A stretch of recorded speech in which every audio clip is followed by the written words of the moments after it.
નમસ્કાર, આપ જોઈ રહ્યા છો નેશન પ્લસ ન્યૂઝ. હું છું આપની સાથે હિતલ ભગત. કરણી સેનાના રાષ્ટ્રીય અધ્યક્ષ સુખદેવસિંહ ગોગામેડીની નિર્મમ હત્યાના બનાવ અંગે છોટાઉદેપુર રાજમહેલ ખાતે રાષ્ટ્રીય કરણી સેનાના મહામંત્રી મહારાજા જય પ્રતાપસિંહે પત્રકાર પરિષદ યોજી હતી. તારીખ 5મી ડિસેમ્બરના રોજ રાષ્ટ્રીય કરણી સેનાના અધ્યક્ષ સુખદેવસિંહ ગોગામેડીની નિર્મમ હત્યા કરવામાં આવી હતી, જેનાથી દેશભરના તમામ રાજપૂત સમાજના રાજપૂતોમાં આક્રોશ જોવા મળ્યો હતો.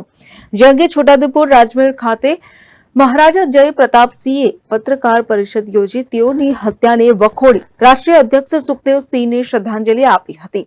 અને તેઓએ જણાવ્યું હતું કે સુખદેવસિંહે દેશમાં રાજપૂતોને એક મંચ ઉપર લાવવાનું કામ કર્યું હતું. સુખદેવસિંહની હત્યામાં મુખ્ય 2 શૂટર હતા. તેઓને ચંદીગઢથી ઝડપી પાડવામાં આવ્યા હતા. જે અંગે મહારાજા જય પ્રતાપસિંહે હરિયાણા અને દિલ્હી પોલીસ કમિશનરને અભિનંદન પાઠવ્યા હતા.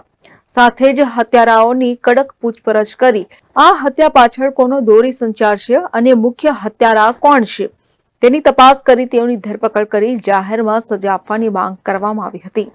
5 दिसंबर के रोज हमारे राष्ट्रीय अध्यक्ष श्री सुखदेव सिंह घोगामेडी जी की निर्माण हत्या करने के लिए 3 शार्प शूटर जो भेजे गए थे, जिन्होंने उनकी हत्या को अंजाम दिया, वो बड़े दुख की बात है.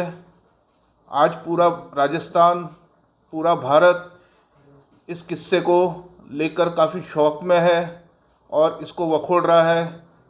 जो सही चीज़ नहीं हुई है, आज प्रशासन, जो राजस्थान प्रशासन है, उनके पास सुखदेव दादा ने जब सिक्योरिटी मांगी और उनको नहीं दी गई, जिसका नतीजा की वजह से आज दादा हमारे बीच में नहीं है.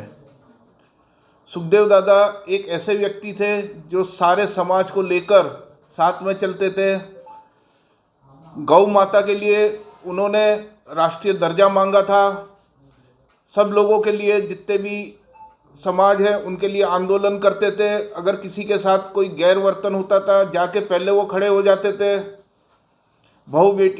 बेटियों की शादियाँ में वो सबसे आगे रहते थे कि भाई सब कोई भी समाज की बेटी हो, उनकी समूह लग्न हो या कुछ भी हो, तो वो सबसे पहले आगे रहते थे. किसी की भी दिक्कत में, किसी की भी मुश्किल में वो हमेशा आगे ही रहते थे.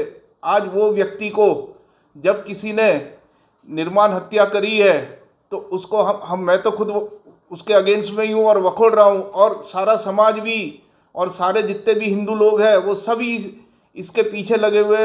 हमारी प्रशासन से यही कहना है कि भाई आज जो 3 शूटर है उसमें से एक तो मारा गया था और 2 शूटर जो पकड़े गए हैं पंजाब से, उसमें राजस्थान पुलिस ने काफ़ी महत्व की निभाई है. उन्होंने अपना जिम्मेदारी, और ख़ास करके दिनेश एमएन जो एडिशनल डीजी लगे हुए हैं वहाँ, उन्होंने भी काफ़ी रस से इसे पकड़ा है, इन लोगों को, और इनको जेल के हवाले किया है.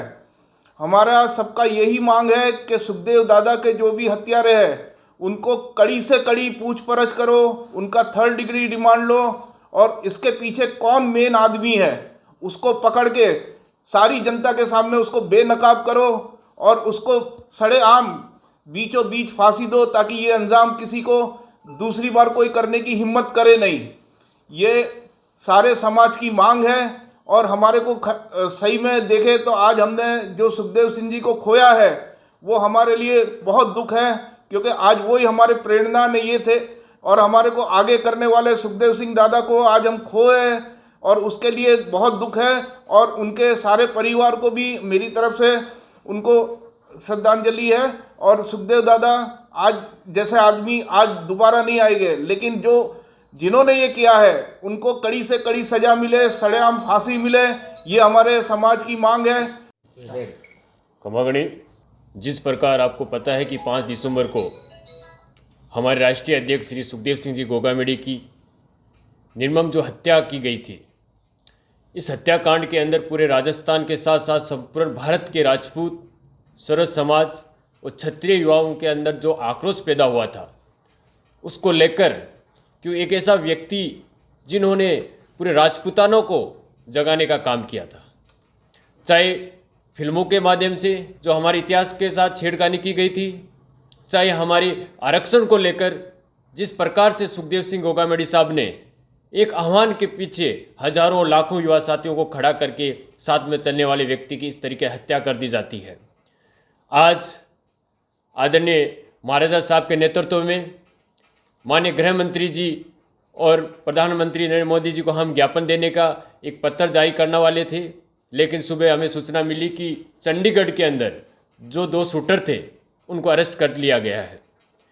मैं आपके माध्यम से एडीजी क्राइम दिनेश अमन साहब, हरियाणा पुलिस के कमिश्नर और दिल्ली पुलिस के सीपी उनको साधुवाद देता हूं, क्योंकि जिस प्रकार से हमने पिछले 3 दिन में जयपुर के अंदर हमने 72 घंटे का जो अल्टीमेट दिया था राजस्थान सरकार को कि अगर राजस्थान सरकार 72 घंटे के अंदर उनको अरेस्ट नहीं करती है तो 73वां घंटा हमारा आंदोलन होगा, जो हमेशा चलेगा जब तक उनको सज़ा नहीं मिलेगी।